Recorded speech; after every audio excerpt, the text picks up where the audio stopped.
Eu sempre digo que um homem posicionado, ele é capaz de mudar uma geração. Um homem vivendo o propósito de Deus, ele é um homem cheio de autoridade. E quando eu falo autoridade, alguns homens às vezes me procuram e me falam: pastor, minha esposa, ela não respeita a minha autoridade. Outros me procuram e dizem: os meus filhos não respeitam a minha autoridade. E talvez, como eu disse, num culto como esse, nessa conversa que nós vamos ter aqui, a gente precisa alinhar algumas coisas. E uma delas é entender o que realmente, renovar o nosso entendimento a respeito de algumas coisas. Eu digo que renovar o entendimento é literalmente renovar o entendimento. Eu penso que é dessa forma e, de repente, o seu entendimento é renovado e você passa a entender de outra forma. Isso é possível através de uma ação do Espírito Santo e através do confronto da palavra.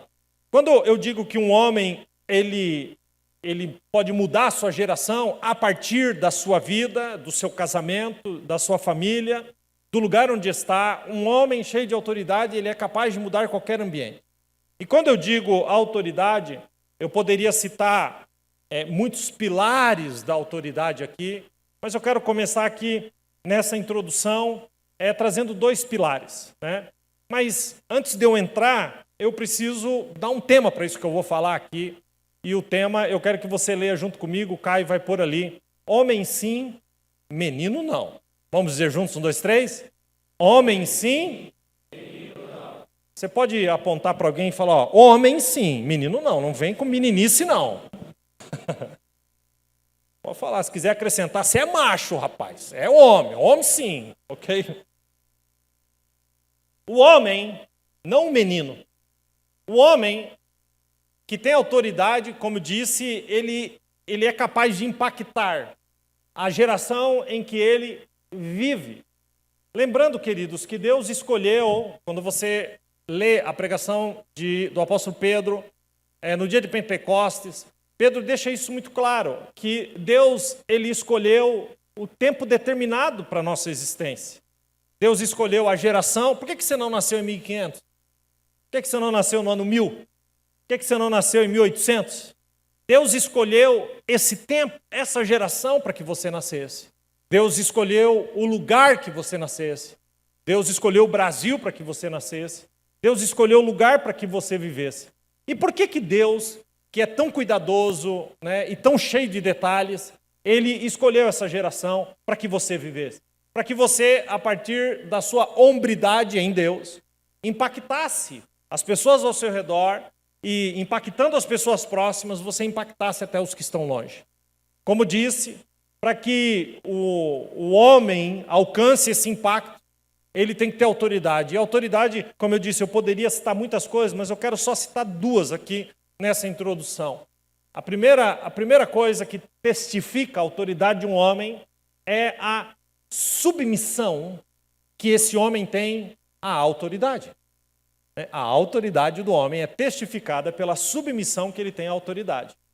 O maior exemplo disso é o centurião que procura Jesus, quer dizer, um homem que tinha muitas pessoas debaixo do seu comando, era o que seria aí, um tenente, um general, um tenente-general, um homem que tinha muitos homens debaixo do seu comando, e ele procura Jesus. E ele pede para que Jesus vá até a casa cure, não pede que vá até a casa, mas que cure o seu servo que está doente. Há uma tradução que diz que esse servo estava paralítico, parou de andar de repente. E esse homem que amava aquele servo procura o Senhor, e essa passagem está lá em Mateus capítulo 8, versículos ali 6, 7, 8, 9. E o Senhor disse, Jesus recebe aquele pedido e diz: ok, então eu vou lá com você. E aí, esse centurião dá uma resposta. E essa resposta nos mostra o suprassumo da submissão. Porque ele responde Jesus em Mateus 8:8, ele diz: Senhor, eu não mereço te receber debaixo do meu teto, mas dize apenas uma palavra, daqui mesmo, e o meu servo será curado lá na minha casa. E ele vai explicar. Ele diz: pois eu também sou homem sujeito à autoridade, com soldados sob o meu comando. Digo a um, vá, e ele vai. Digo a outro, venha, e ele vem. Digo a meu servo, faça isto, e ele faz. Jesus, quando se depara com aquilo, ele diz, eu não vi nada parecido, quando o assunto é fé, em Israel. Uma fé maior do que a desse homem em Israel. Não tinha visto ainda. Isso impressiona Jesus. Mas o interessante é que esse servo está falando que ele reconhecia a autoridade de Jesus no mundo espiritual, que se Jesus liberasse uma palavra, o servo seria curado. E de fato, Jesus libera a palavra e o servo é curado. Mas observe que quando ele vai falar de autoridade, centurião, ele não diz assim, porque eu tenho autoridade sobre os que estão debaixo de mim. Não. Observe como ele começa. Ele começa dizendo assim, pois eu também sou sujeito à autoridade. Ele não começa dizendo, eu tenho autoridade sobre os meus soldados. Ele começa dizendo, eu sou sujeito à autoridade. E porque eu sou sujeito à autoridade, ele continua, eu digo a um, vá, e ele vai. Eu digo ao outro, venha, e ele vem. E eu digo ao outro, faça isso, e ele faz. Então ele está dizendo que a autoridade dele para os soldados dele, os soldados respondem à autoridade dele porque ele, primeiramente, é sujeito a uma autoridade. Quem entendeu isso, diga amém. Vocês estão comigo? Vocês entenderam? Ele é sujeito. A resposta do centurião, ele nos dá essa chave. E ele nos mostra, então, que a autoridade do homem não vem do homem, mas daquele a quem o homem se sujeita. Quem está entendendo isso? Qualquer coisa fora disso não é autoridade, é autoritarismo. O autoritarismo, ele é conquistado na violência. Ele é imposto no grito, no tapa na mesa. Isso é autoritarismo. Agora, a autoridade bíblica, ela aponta exatamente para isso. Eu exerço autoridade porque estou sujeito à autoridade. A minha autoridade só é eficaz e respondida porque eu respondo uma autoridade que está sobre mim. Aí eu pergunto para você, quem está sobre você? Quem é a autoridade sobre você? Então, quando Paulo vai escrever em 1 Coríntios 11:3, ele fala da forma correta dessa autoridade. E é por isso que muitos homens me procuram e dizem assim, pastor, Efésios capítulo 5 fala que a mulher tem que ser sujeita à autoridade do marido, mas você não sabe, a minha mulher isso, minha mulher aquilo, porque os filhos têm que ser sujeitos, mas você não sabe. Bom, quando a autoridade ela está estabelecida de forma correta, ela forma uma cadeia correta de autoridade. E Paulo vai explicar isso em 1 Coríntios 11:3. Ele diz assim, quero, porém, que entendam que o cabeça de todo homem deve ser Cristo. Quando ele fala cabeça, ele está falando de autoridade. Aí olha só como ele continua. O cabeça da mulher deve ser o homem, e o cabeça de Cristo é Deus. Observem, esse versículo é um versículo que escancara a autoridade correta. Quando o homem está debaixo da autoridade de Jesus e se sujeita a essa autoridade, então a sua autoridade é eficaz. Quem está entendendo isso, diga amém. Quando eu me sujeito à autoridade de Cristo sobre a minha vida, então eu entendo que o homem deve amar a esposa como Cristo amou a igreja. Bom, se eu entendo isso, então eu me sujeito a essa verdade, então eu vou amar a minha esposa como Cristo amou a igreja. E como é que Cristo amou a igreja? Entregando a vida por ela. Quem está entendendo?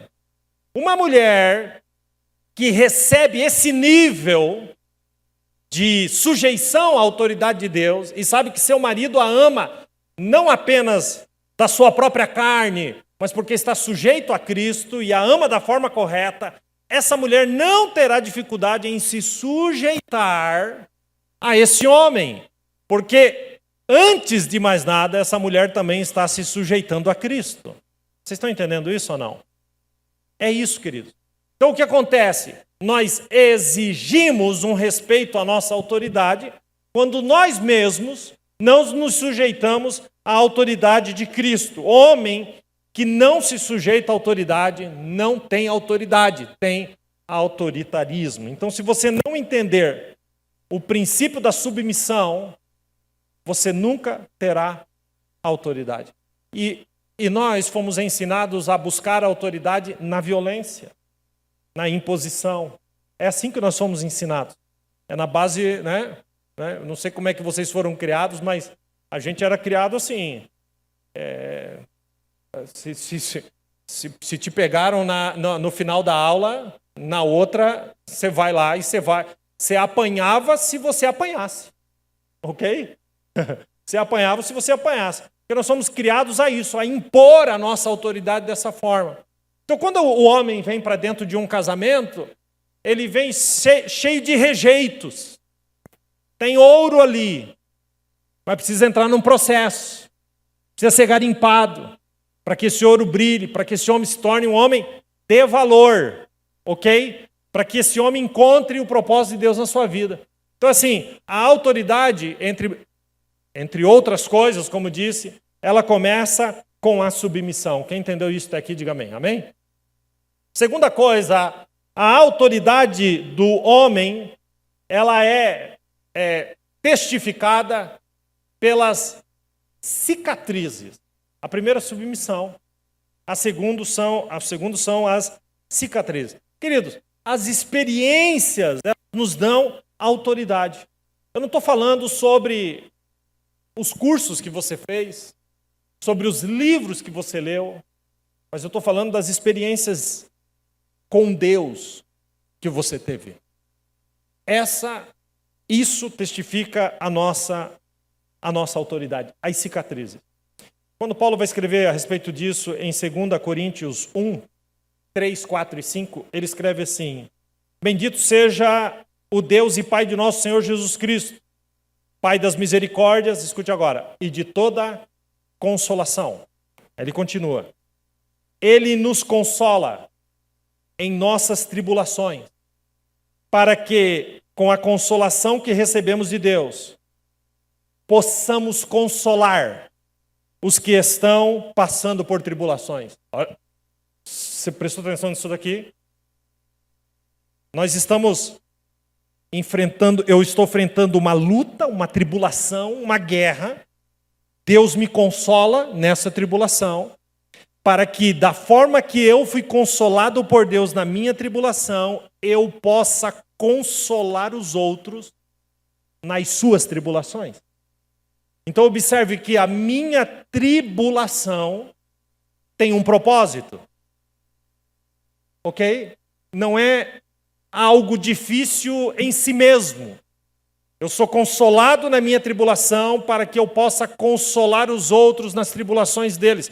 Logo, aquilo que eu passo aqui, ainda que seja uma dor, ainda que seja triste, ainda que seja uma angústia, ainda que seja uma tragédia, pode ser revertido em algo para alcançar os outros. Vocês estão entendendo isso ou não? Então, essa cicatriz disso que eu enfrentei me dá autoridade para ajudar aqueles que eu encontrarei no meu caminho a também vencer as suas tribulações, as suas guerras, as suas lutas. Ok? Eu posso ter todo o conhecimento bíblico do mundo. Eu posso ter todos os versículos da Bíblia na minha cabeça. Mas se colocar uma mulher na minha frente, bom, hoje é culto dos homens, vou usar só o exemplo masculino. Se colocar um pai na minha frente que perdeu o seu filho, eu estou ali com todo o meu conhecimento bíblico, e do meu lado tem um homem de Deus, que não tem o conhecimento que eu tenha, mas que perdeu o seu filho, que viveu aquele luto e que superou aquilo. Quem é mais apto para aconselhar aquela pessoa? Eu com todo o meu conhecimento? Ou aquela pessoa que viveu aquilo? A pessoa que viveu. Por quê? Por causa das suas cicatrizes. As cicatrizes geram autoridade. Quem está entendendo isso, diga amém. Então há um propósito para as nossas lutas. Cicatrizes nos dão autoridade. E é possível que alguém aqui esteja vivendo algo triste, trágico, violento nesse momento da sua vida. Mas saiba que Deus está te capacitando. As dores, queridos, as dores que nós enfrentamos, nós podemos fazer duas coisas com essas dores. Ou a gente endurece, ou a gente amadurece. E o nosso chamado é um chamado à maturidade, e não a endurecer o nosso coração. Né? Quantas vezes Jesus reclamou da dureza do coração daqueles homens que não criam nele? Do que Jesus reclamava? Da dureza. Então, as nossas guerras podem nos endurecer ou nos amadurecer. Então, isso é uma escolha, ok? Dureza ou maturidade? Você precisa escolher. Bom, no início, queridos, do meu casamento, e eu vou fazer 25 anos, nós vamos fazer 25 anos de casado, agora em junho, né? Nós estamos aí há menos de 2 meses de fazer bodas de prata, né? 25 anos de casado. Eu sei que tem gente aqui, eu não vou nem perguntar para o irmão Zé, que a última vez que eu perguntei era quase 50 já. Então, eu não vou nem olhar para o irmão Zé, vou olhar aqui para o... Né? Ok? Já 25 anos, viu? Não vou nem olhar para o irmão Zé. Quantos anos, irmão Zé? 40 aí? Ok. Tem alguém casado há mais de 47 aqui? Então, o irmão Zé está aí, campeão. Vamos aplaudir aí a vida do irmão Zé, 47 anos. Mas no início do meu casamento, antes dos meus filhos nascerem, nós tivemos problemas seríssimos. De positivo e negativo. Não, eram duas coisas completamente diferentes. Era água e óleo. E nós tivemos embates duríssimos. E chegamos à conclusão de que não vai dar certo. E não deu certo. É isso aí, vida que segue. Não vai dar certo. E nós, então, entendemos que a gente precisava passar por uma restauração do Senhor. É o que eu digo para muitos casais. Ontem eu estava falando isso na integração. Mas eu digo para muitos casais me procuram e falam assim: pastor, eu quero botar essa mulher para fora de casa. E essa mulher do lado de cá fala: pastor, eu quero botar esse cara para fora de casa, esse homem para fora de casa. Não dá mais. O que o senhor acha? Eu disse: eu fico com a terceira opção, que é colocar o diabo para fora de casa. Fica vocês dois e põe o diabo para fora de casa. Essa é a minha opção. Quando a gente entende que o diabo não brinca de ser diabo, então a gente encara o casamento de uma forma completamente diferente. E foi o que nós decidimos. Acabar com aquilo. E passamos por uma restauração. Machucados, nas discussões, falávamos coisas que sabíamos que ia ferir o outro, mas é isso mesmo, é para ferir mesmo, é para abrir um corte, é para deixar aquilo doendo, é para destruir, porque nós somos maus por natureza. Ninguém sabe ferir mais a mulher que mora lá com você do que você. Ninguém. Porque você sabe exatamente onde dói. Você sabe exatamente onde pegar. Você sabe exatamente o assunto que você pode trazer. E muitos de nós, na raiva, encostamos naquilo para realmente doer, para ferir, para machucar. E nós decidimos que deveríamos deixar a nossa carnalidade, o inimigo para fora. E decidimos convidar Jesus para o nosso casamento. E alguém pode falar: poxa, aí vocês se converteram? Não, a gente era tudo da igreja. A gente era crente. Não estou falando aqui de gente lá do mundo, estou falando de gente dentro da igreja, que tem os desafios dentro dos lares. Então nós decidimos mudar aquela situação.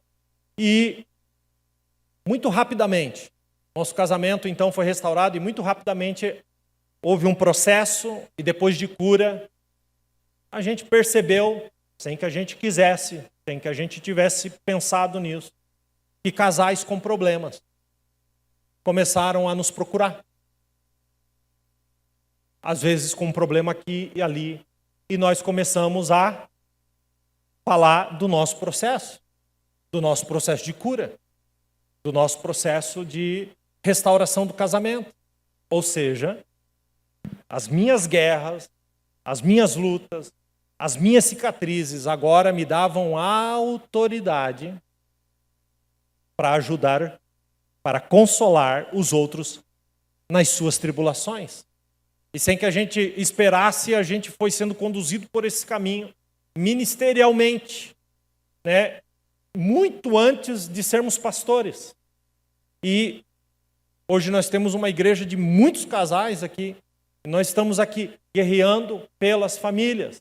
E a autoridade, queridos, nossa, não vem do fato de nós estarmos 25 anos juntos, casados, né? Quase 30 anos de história. Não vem do tempo, mas vem das nossas experiências com Deus. É disso que eu estou falando. Porque tem gente que às vezes está casado há 10, há 15, há 20, 25 anos dentro da igreja e ainda assim vive em pé de guerra. A autoridade vem das cicatrizes. Eu digo que a glória do meu casamento não é minha. A glória do meu casamento é daquele que me curou. Então nós apontamos para Cristo. A glória é dele, nós somos apenas a ferramenta. Nós somos como a caneta do escritor. Ele é o escritor, nós somos a caneta. E essa caneta tem tinta para essa geração. Mas o dia que a tinta da minha caneta terminar, os meus dias findarem, e o Senhor me recolher, Ele vai pegar outra caneta e vai levantar na sua geração. Então, você tem sido usado pelo Senhor como instrumento. O que o teu casamento tem? Porque muitos de nós fazemos o quê? Tira o escritor e deixa que a gente escreve a nossa própria história. Eu quero gastar a minha tinta do jeito que eu quero. Quando nós deveríamos entregar a nossa vida, a nossa hombridade para Deus, como homem, como marido. Amém? É sobre o Senhor, não é sobre nós. É sobre o que Ele fez em nós. É sobre Ele em nós. Eu digo para as pessoas, vocês precisam... O que está faltando na nossa casa? Jesus. Quanto mais parecido com Jesus você for, as respostas serão como Ele responderia. A conversa será como Ele conversaria. As palavras serão como Ele falaria. Quem está entendendo? Amém? Lembram da história do jumento especial? Lembram? Vou contar a história do jumento. Aí amanhã vocês vão chegar em casa hoje à noite, né? Não precisa nem amanhã. A esposa vai perguntar sobre o que o pastor falou. O pastor chamou nós de jumento. A gente foi lá, saímos daqui, deixamos vocês para ir lá, o pastor falar que nós somos jumento. É quase isso, mas deixa eu explicar, vai ficar bonito. Vai ficar bonito. Mas é a história do jumento especial, que um dia chega em casa gritando: mãe, você não faz ideia. Hoje, quando eu entrei nas portas de Jerusalém, as pessoas começaram a me reverenciar e a gritar: Hosana, bendito aquele que vem em o nome do Senhor. Uau, eu sou um baita jumentão, mãe. E a mãe, com muita sabedoria, diz para ele: faz o seguinte, meu filho, que lindo, meu filho, mas amanhã volta lá no mesmo horário e entra de novo. E o jumento volta no dia seguinte e entra de novo. E ele é completamente ignorado. É como se ele não existisse. Afinal de contas, ele era apenas um jumento. Então ele volta para casa decepcionado e a mãe dele revela o segredo. E diz: é que ontem tinha alguém em cima de você. Sim, tinha um tal de Jesus em cima de mim. Então aquilo tudo não era para você, mas era sobre aquele que estava sobre você. Sobre você. Queridos, é assim que deve ser o nosso entendimento. Não é sobre nós, mas sobre aquele que está sobre nós. A glória é dele. O que nos torna especiais é porque Jesus habita no nosso coração. Quem entendeu hoje, diga amém. Vamos aplaudir o jumento.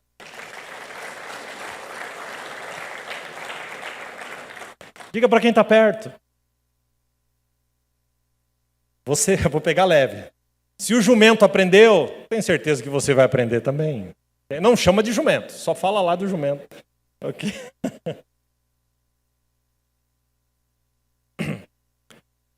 Deus quer te usar. E às vezes aquilo que a gente está vivendo aqui não é para ser usado aqui. Mas é porque Deus tem um futuro. Está nos preparando para isso. Quando você sai daqui, o Lucas, levanta a mão ali, Lucas. Não, o de trás lá, o de trás. Ó, levanta bem a mão, dá um tchauzinho para todo mundo ver. O Lucas voltou semana passada, lá do Nordeste. É isso aí. Quem mais estava no Nordeste semana passada? Mais alguém? Não, o Lucas estava lá. Quando o Lucas foi para o Nordeste, eu vou revelar aqui a mala do Lucas.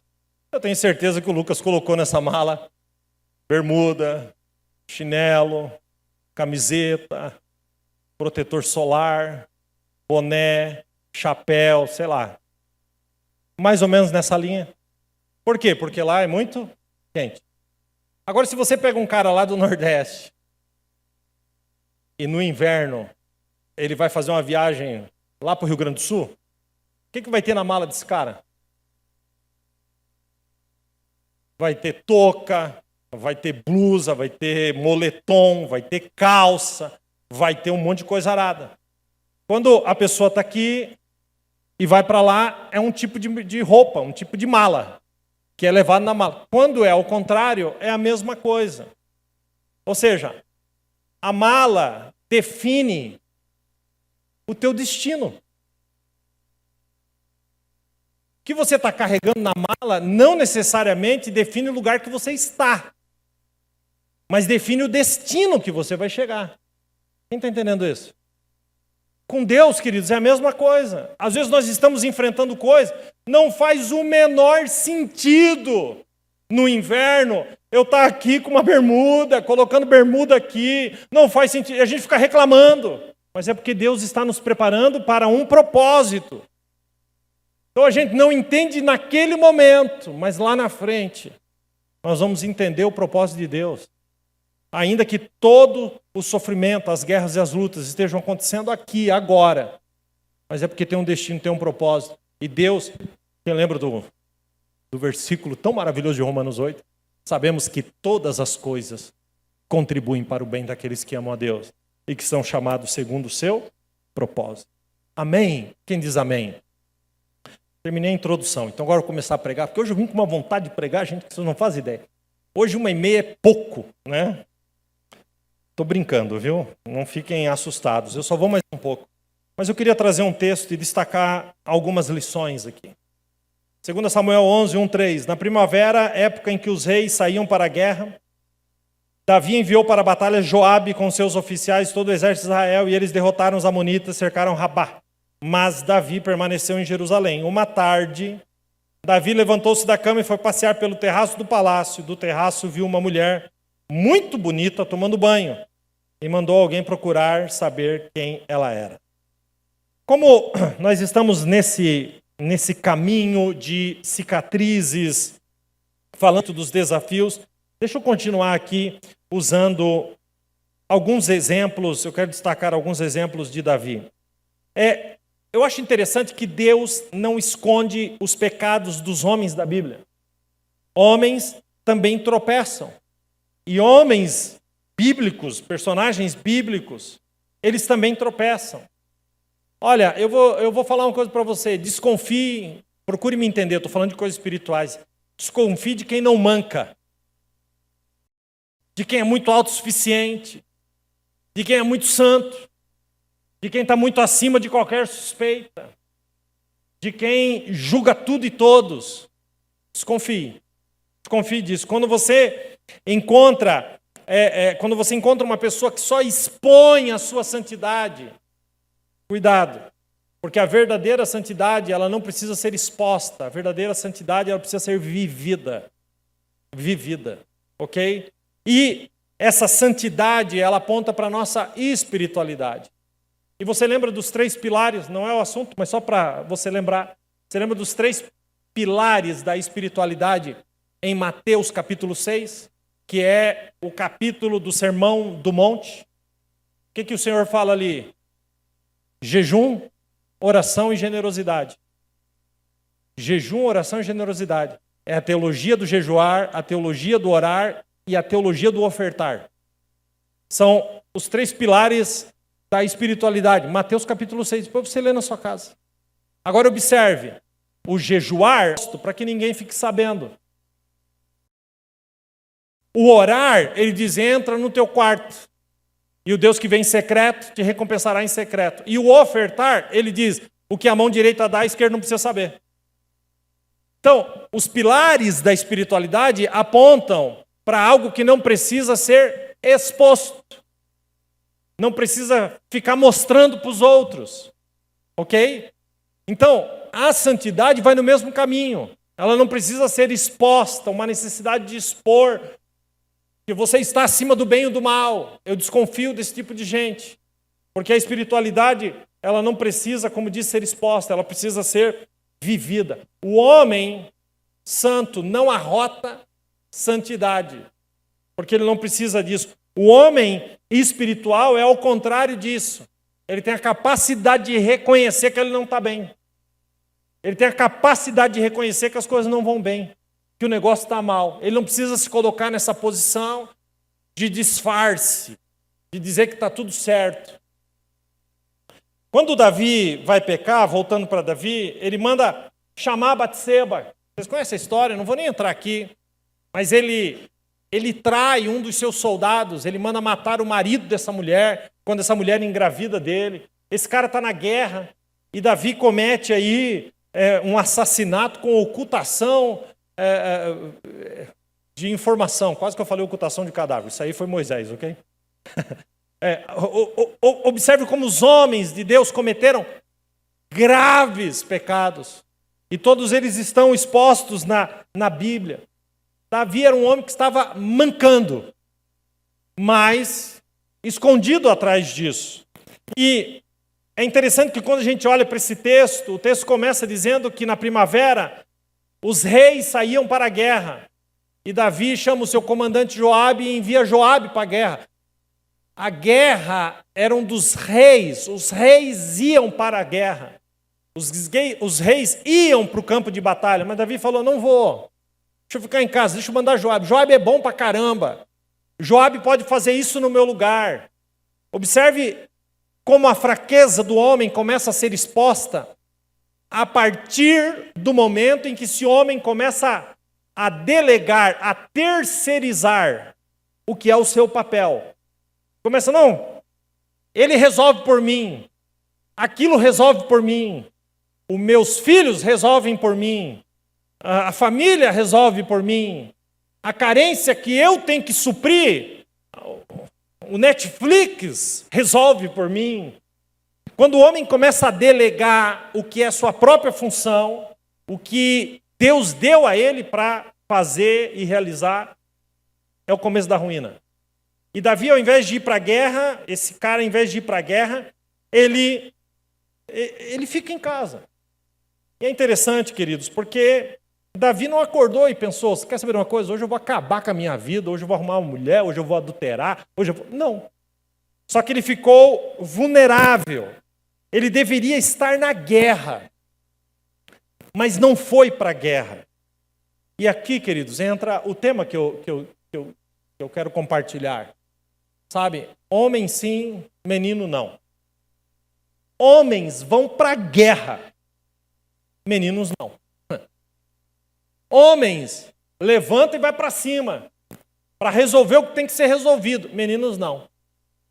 E aí, quando a gente olha para Davi, a gente vê esse assunto reverberar, dar eco, lá no Novo Testamento. Porque Paulo vai escrever em 1 Coríntios 13:11, e ele fala assim, quando eu era menino, ele não está falando, ele está fazendo uma comparação de vida espiritual com o seu próprio crescimento. Ele diz, quando eu era menino, eu falava como menino, eu pensava como menino, e eu raciocinava como menino. Mas agora que sou homem, deixei para trás as coisas de menino. Ele está deixando bem claro. Ok, há um processo, mas a maturidade é o destino. Não viver como menino o resto da vida.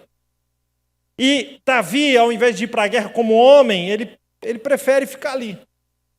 Né? Ao invés de virar homem, ele prefere ficar ali. E tem muitos homens meninos. São homens na estatura, são homens na idade, mas meninos. Meninos. Eu poderia citar 1 bilhão de exemplos. Sabe, não tem problema nenhum você usar todo o seu tempo vago, o tempo que deveria ser da sua família, da sua casa, para você ficar num videogame, desde que você tenha 11 anos. Queridos, a gente tem que entender essas coisas. Eu lembro o Brian, tadinho, meu filho, né? Tá onde? Onde tá? Meu filho não está aqui. Ah, ele foi fazer... Tá, beleza. Que bom que ele não está aqui, porque daí eu posso falar dele. Quando o Brian tinha uns 10 anos, um pouco antes, a gente comprou um videogame. Depois, quando ele tinha uns 10 anos, a gente deu uma melhorada nesse videogame. E ele jogava, né? E a gente monitorou aquilo ali. Tal. Um dia eu passei na porta do quarto, ele comprou uns jogos, ou ganhou, não sei se ganhou de um dos tios, uns jogos. E um dia eu passei na porta do quarto e eu escutei barulho de tiro, e de facada, e de dor. Quando eu entrei dentro do quarto, um estava arrancando a cabeça do outro, e ele estava vibrando com aquilo. Eu CD e fiz o lançamento do CD. Pá! Falei, não, meu filho, a partir de hoje só futebol aqui nesse negócio. Esportes, ok? Só esportes. Queridos, mas não é sobre isso que eu estou falando. O que acontece é que quando o Brian chegou no final da adolescência, que agora ia entrar aí nos desafios, estava terminando o terceirão, ele chegou em mim e falou assim, pai, se der tudo certo, você me dá um outro videogame? E eu disse, nem a pau Juvenal. Disse, não, meu filho, acabou. Fica com isso aí mesmo, porque a partir de agora, querido, agora você vai enfrentar outras coisas. E isso vai se tornar o que é um divertimento, uma diversão, vai se tornar agora um empecilho, um ladrão de tempo. Você vai entrar numa faculdade, você vai entrar num trabalho, e você vai fazer o quê? Porque você vai botar na sua cabeça que você também tem essa responsabilidade de estar na frente de um videogame. Eu disse, não vai acontecer. Depois, mais para frente, aí a gente vê. Graças a Deus casou, eu não tenho mais nada a ver com isso.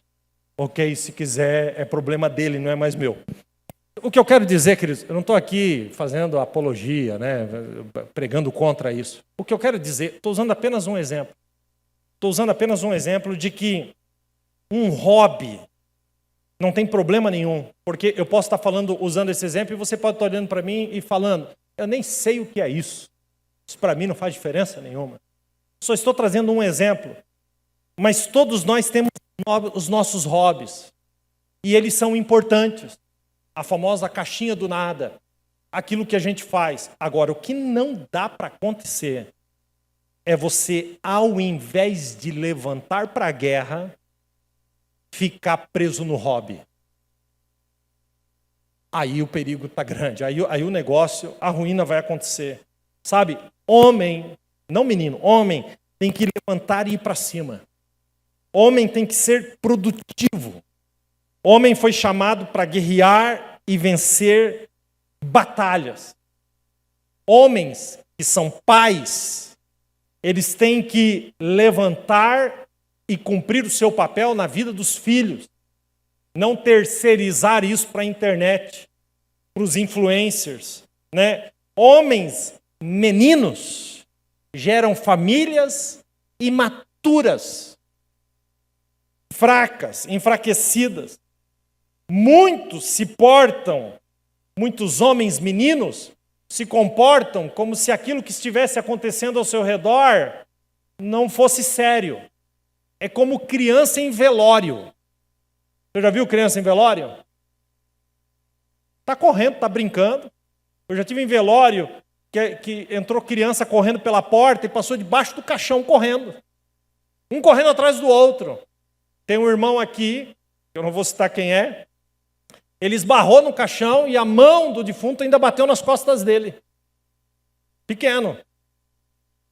Bateu nas costas dele e até hoje ele tem problema de ir em velório, porque é meio traumatizado com isso. Bom, mas a grande realidade é que criança em velório, ela não está nem aí. E eu me lembro que quando eu era criança, nós fomos no velório, o pai levou a gente. Num velório de um tio dele, também seria meu tio, mas já era um tio segundo dele, sei lá que tio era, qual era o grau intimidade que eu tinha com esse tio, mas nem conhecia. Nós fomos nesse velório, numa praia próximo lá de Joinville, em Pissarras, e a gente teve, ou Barra Velha, não me lembro, e a gente teve nesse lugar, e eu lembro que que meu pai veio desde lá de Joinville, pegando eu e meus irmãos e falando, olha, como nós tínhamos que nos comportar no velório. E nós obedecemos à risca nos primeiros 3 minutos. Mas foi impressionante. Aqueles primeiros 3 minutos nós fomos espetaculares. E depois, meu irmão, até cair de pé de goiaba lá fora nós caímos. Nós quase desmanchamos aquela, porque se juntamos com outras crianças que também não estavam nem aí para nada. Por quê? Porque são crianças. Nós éramos meninos. Meninos agem fora do contexto da realidade, da seriedade do que está ao redor, daquilo que realmente está acontecendo. Porque são meninos. E homens meninos vivem assim. A casa está caindo. O casamento está acabando. Não existe conexão com os filhos. E ele vive desconectado disso tudo. Por quê? Porque não tem maturidade. Porque prefere ficar nesse lugar de não ligar, de não se importar. Mas nós não fomos, Deus não nos criou, queridos, para ser meninos. Deus nos chamou para ser homens. Homens, sabe? Meninos brincam de casamento. Não conseguem perceber, ou às vezes até percebem e ignoram, a seriedade de Deus a respeito do casamento. Meninos brincam, homens, meninos, brincam com a pornografia, porque ignoram o quão diabólico é isso. O quão diabólico é isso. Abrem essa tampa de bueiro, né, de imundícia, dentro da própria sala, e depois que tudo está sujo, nojento e destruído, vem falar, não, eu não sei porquê. Não entendo por que isso aconteceu. Sabe, quando você vê um homem bem-sucedido como pai, como marido e como homem, é porque esse cara amadureceu. Não com o testemunho dos de fora, mas com o testemunho dos de dentro. Quando um filho testemunha a respeito do pai, quando uma esposa testemunha a respeito desse homem, então é porque esse homem está no caminho da maturidade. Então é assim, gente, Deus te chamou para ser sacerdote do teu lar. Sabe? Sai fora do terraço e vai para a guerra, meu filho. Sai fora do terraço, sabe? Estar na igreja já é uma guerra. O próprio fato de estar aqui, sabe? Os discípulos, eles não amadureciam. Eram meninos. Jesus teve tanta dificuldade com eles. Chega um tempo em que Jesus os chama os discípulos, tá? De geração incrédula e perversa. E Jesus diz, até quando eu vou suportar vocês? Até quando? Isso está lá em Mateus 17. Sabe, será que Jesus, ao olhar para a nossa vida, não está soltando um sonoro até quando? Até quando eu vou ter que suportar a meninice, a falta de maturidade? Ele manda Joabe para a guerra. Está lá no texto. E você quer saber qual foi o resultado dessa guerra? Está preparado? Joabe ganhou a guerra. Ganhou a guerra. Joabe ganhou a guerra. Ou seja, Davi, sendo rei, ganhou a guerra. Uma guerra que aconteceu lá fora. Mas Davi perdeu a guerra que estava aqui dentro. A gente vê isso. Sabe? E talvez você esteja ganhando muitas guerras lá fora. Os teus amigos te admiram. As suas colegas de trabalho te admiram. Você é educado e elogia as pessoas. Você tem paciência e cuidado com as palavras que você usa com o teu patrão, com as pessoas com os teus clientes, quem sabe, com as pessoas que são envolvidas no seu trabalho. Você lá fora está ganhando as guerras, mas quando vem para dentro de casa, descarrega o pior. É intransigente, grosso, explosivo. Lá fora, um campeão. Dentro de casa, um fracasso.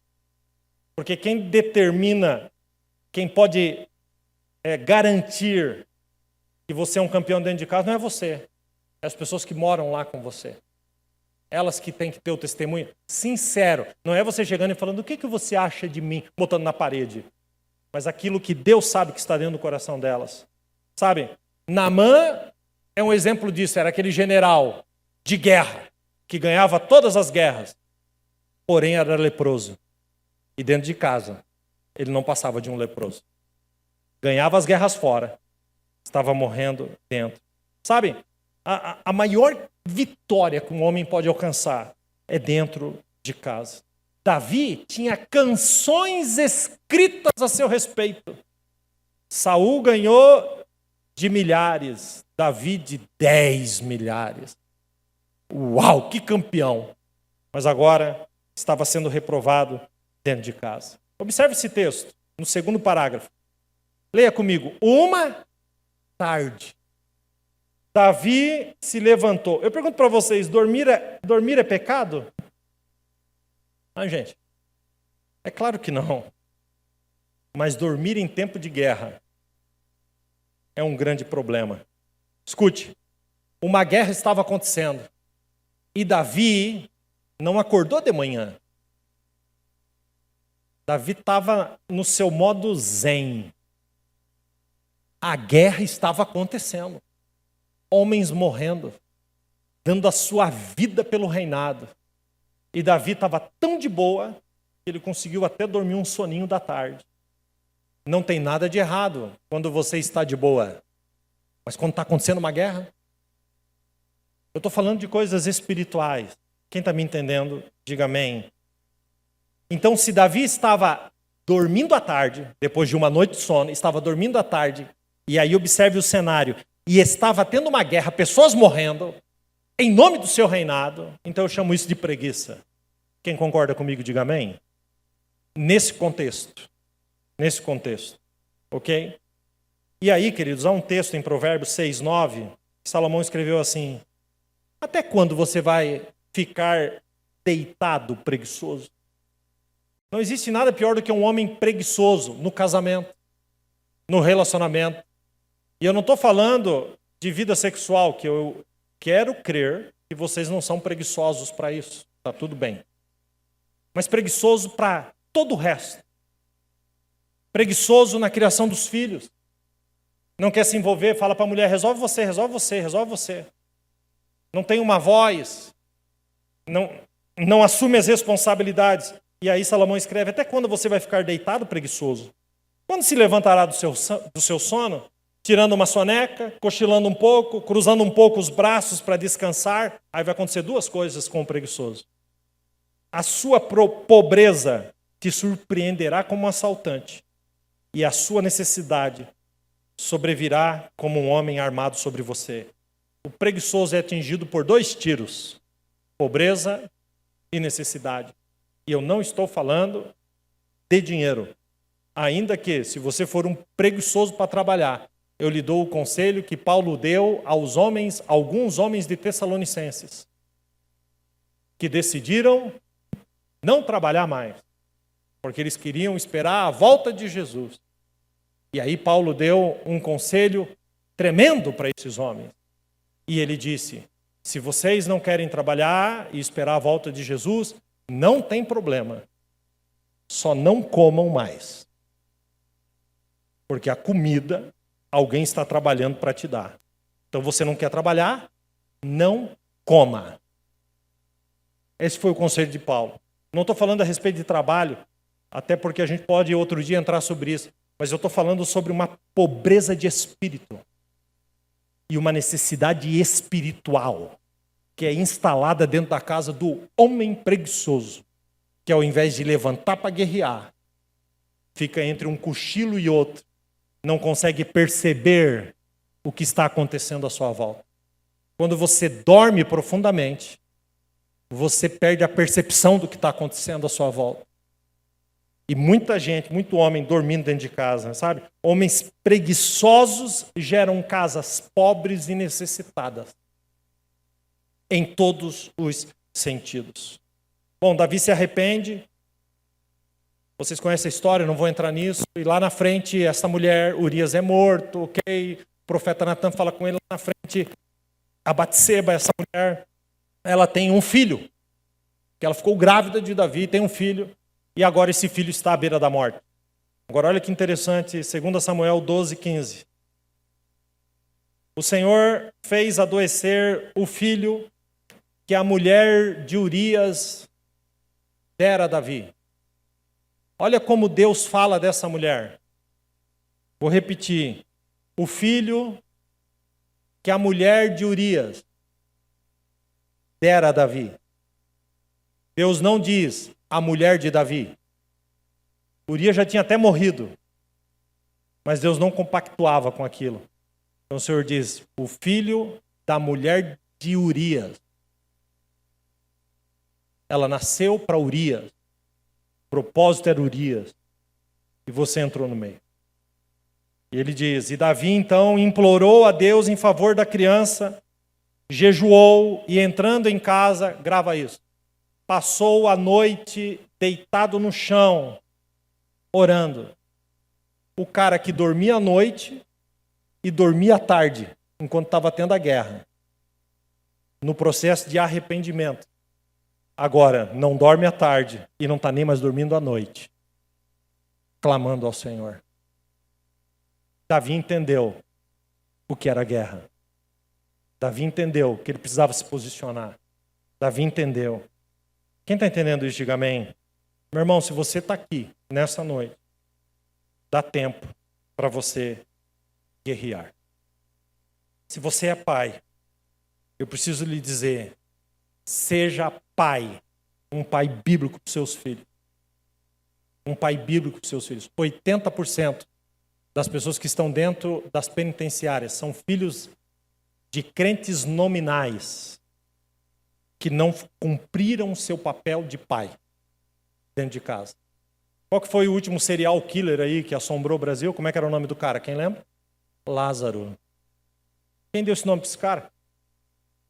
Quem que é o cara que aterrorizou os Estados Unidos e é um dos maiores traficantes desse Brasil? Está lá dentro da prisão. Elias o profeta? Não, Elias maluco. É o nome do cara. Qual é o nome do cara? Elias. A maior parte das pessoas que estão dentro das penitenciárias são pessoas que foram filhos de crentes nominais. Sabe, santos na igreja, mas ignorantes em casa. Não perdiam cultos, mas nunca foram à apresentação de uma escola. E eu vou dizer uma coisa para vocês, Deus me confrontou com isso anos atrás. Deus me confrontou com isso. Que eu não podia ter tempo para a família, porque alguém disse para mim que se eu fizesse para Deus, se eu cuidasse das coisas de Deus, Deus cuidaria da minha família. Onde está isso na Bíblia? Deus deu para mim a minha família para que eu cuide dela. Eu cuido da minha família. E as coisas de Deus, quem cuida é o Senhor.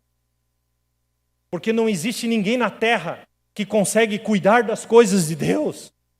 Porque as coisas de Deus é só para Deus cuidar. Então nós caminhamos como ferramentas na mão de Deus. Mas é Ele que domina e comanda e cuida de todas as coisas. Quem está entendendo isso? Amém? Olhar para a família. Sabe, eu preciso perguntar isso para você. Sua esposa e seus filhos são as coisas mais importantes da sua vida. Eu preciso perguntar, qual foi a última vez que você saiu com a sua esposa sozinhos? Só os dois. Pastor, mas essa coisa é difícil, né? Querido, não estou falando de dinheiro. Se você tiver dinheiro para jantar, se você tiver um bom dinheiro para jantar, jante num lugar legal. E glória a Deus por isso. Mas, se você não tiver dinheiro para jantar num lugar legal, coma um pastel repartido no meio. Pode ir lá no Pais e Filhos que está ali, ó, prontinho te esperando. Só para vocês terem um tempo juntos. Só para vocês terem um tempo juntos. Sabe? Eu vou dizer uma coisa aqui para os maridos. maridos, meninos, delegam para os filhos a carência das esposas. Ah, vai lá com ele. Vai lá com ele. Eu lembro que nós tínhamos um dia que a gente ia no mercado, semanalmente, e eu ia com a minha esposa e depois, teve um dia que eu tinha não sei o quê, um compromisso não sei das quantas, não deu para eu ir. Ela foi sozinha. Aí outro dia, eu tinha um casal que estava com um problema, tive que atender, não fui de novo. Aí, naquela outra semana, eu tinha que continuar o atendimento, não fui de novo. E aí alguém pode olhar para a minha cara e falar, e daí, pastor? E daí que para você isso não é importante, talvez para mim isso não é tão importante, mas para minha esposa é importante. Nós estarmos juntos fazendo algo comum da vida, que é ir ao mercado. E eu entendi claramente, assim como Deus ministrou essa palavra no meu coração, ministrou isso no meu coração claramente. Você está errado. Então nós vamos lá uma vez por semana, eu estou lá, empurrando o carrinho, ela põe um negócio no carrinho, eu tiro, nós vamos caminhando, ela põe outro, eu tiro, aí o que ela não colocou eu ponho, eu vou fazendo meio que uma compra ali paralela, das coisas que eu mais gosto, se ela botou ali, ela coloca uma marquinha melhor, eu troco por uma pior, mais baratinha, nós vamos ali, ela briga, aí a gente ri, aí ela descobre, eu tenho que voltar lá pegar aquela outra, e assim, é maravilhoso. Pastor, eu estou em desespero, você pode me atender às 8? Às 8 eu não posso, eu posso às 9. Às 8 eu vou empurrar o carrinho. É tão importante quanto. Vocês estão entendendo isso ou não? Estou abrindo aqui meu coração. É importante. Por quê? Isso não me faz menos homem, muito pelo contrário, isso me faz muito mais homem. Para quem realmente importa. Porque eu não quero ser muito mais homem para você. Quero ser muito mais homem para minha esposa, para os meus filhos, para minha casa. Quem está entendendo? Amém? Finalmente, eu vou terminar aqui. Sua vida pode ser extraordinária. Mas as atitudes são muito mais importantes do que palavras. Nós somos chamados para ser luz do mundo. A luz nem fala. A luz só brilha. Se você brilhar, já é suficiente. Você nem precisa falar muito. Davi deveria ter ido para a guerra, mas dormiu. Sabe, naquela restauração do meu casamento, lá atrás, no começo da nossa vida, eu dobrei os meus joelhos e eu fiz uma oração e eu falei para o Senhor, Senhor, me dá uma chance de deixar de ser moleque, de ser menino, para ser homem. Me dá uma chance. E eu não vou desperdiçar. Existem momentos que a gente tem que dobrar o nosso joelho. Assim como Davi. Dobrar o nosso joelho. Sair desta inércia. Entender o que está acontecendo. Nos levantarmos. Homem que é homem, se ajoelha e ora. Homem que é homem, chora diante de Deus. Homem que é homem, é corajoso, mas também é sensível. Homem de verdade é provedor, mas também é generoso. Homem de verdade, ele se defende, mas também ataca o que precisa ser atacado, o inimigo das nossas almas. Homem que é homem, queridos, ele descansa, mas também guerreia. Homem que é homem é forte, mas também reconhece as suas fraquezas. Homem que é homem é racional, mas também é espiritual. Davi assumiu o erro, entrou na presença de Deus, e o Salmo 51 é uma oração, e eu vou terminar ensinando o Salmo 51 para você. Eu quero que você fique de pé. Eu quero ensinar essa oração. Então nós vamos... A oração de Davi teve 4 pontos. E no final nós vamos orar em cima desses 4 pontos. Coloca para mim lá. Primeiro ponto, Caio. Diga comigo qual é o primeiro ponto de uma oração de um homem. Assuma os seus pecados. Vamos ver juntos? Assuma os seus pecados. A oração de Davi assumindo. Tem misericórdia de mim, ó Deus, por teu amor, por tua grande compaixão. Apaga as minhas transgressões. Lava-me de toda a minha culpa e purifica-me do meu pecado. Pois eu reconheço, olha ele assumindo, pois eu reconheço as minhas transgressões, o meu pecado sempre me persegue, contra ti. Pequei e fiz o que tu reprovas, de modo que justa é a tua sentença e tem razão em condenar-me. Ele estava assumindo, o problema sou eu. Posso te dar um conselho pastoral para a sua alma? Que você não deixou a sua família, a sua esposa em casa nessa noite para vir aqui fazer o quê?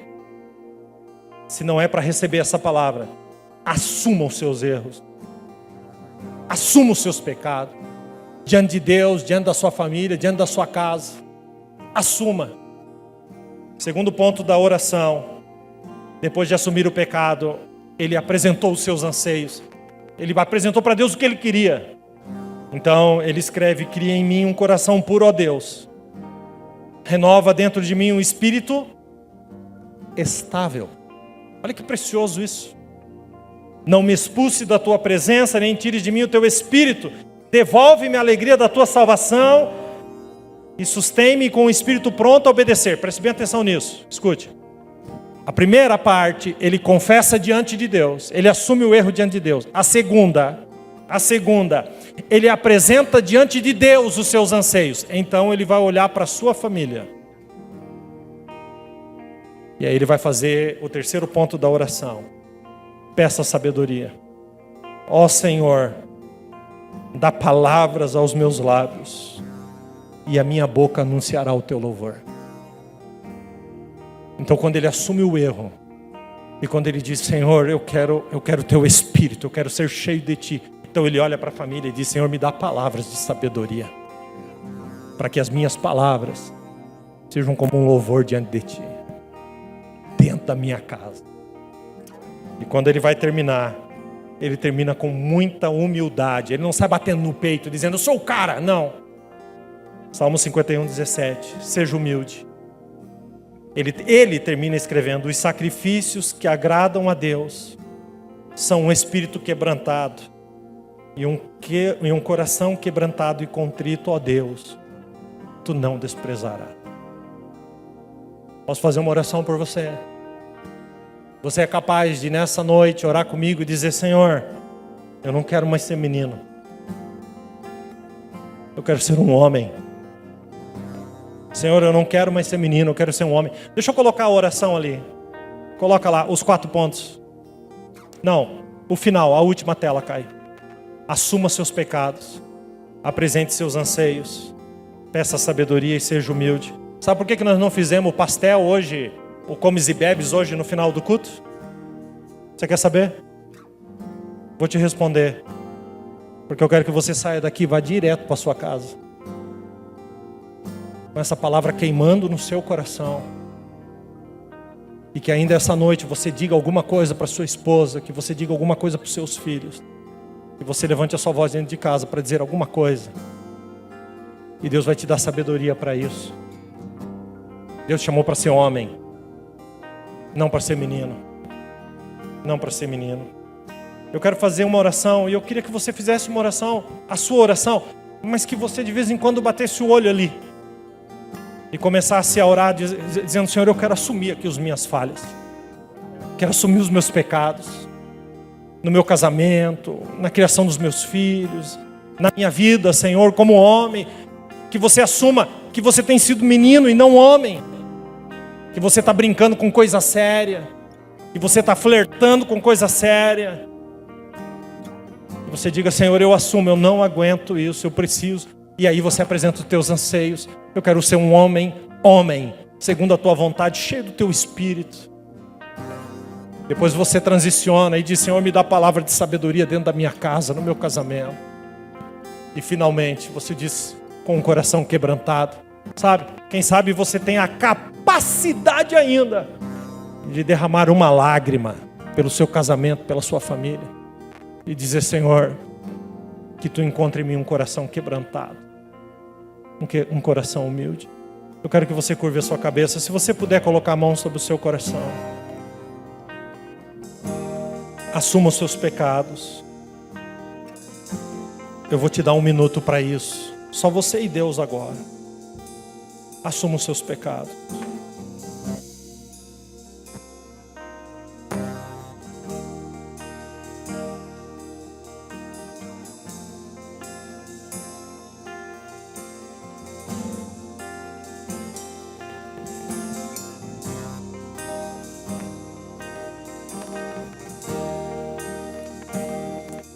Apresente os teus anseios. Diz para Ele: me dá a alegria da Tua salvação. Diz para Ele: cria em mim um coração puro. Diz para Jesus: não me expulse da Tua presença. Não me expulse da Tua presença. Chorei barabas. Chorei barabas.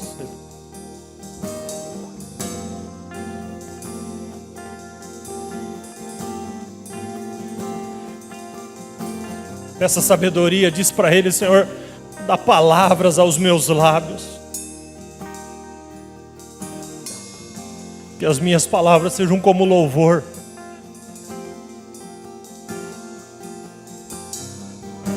Diz para Ele: eu não quero mais ser menino.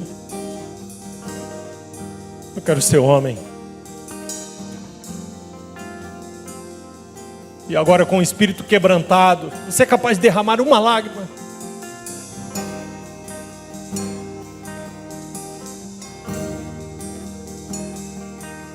Diz para Ele: me faz homem, Senhor, me faz homem. Me faz homem, Senhor, eu quero ser um homem segundo o Teu coração.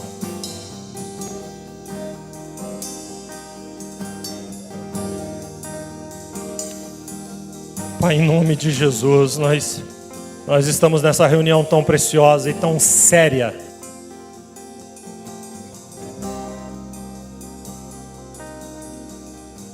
Assumimos os nossos pecados, as nossas falhas, os nossos erros. Mas nós Te amamos, Senhor. Cria, Senhor, um coração reto. Renova um espírito estável. Homens, Pai, homens. Homens dentro de um casamento. Homens dentro de uma casa. Homens que são filhos.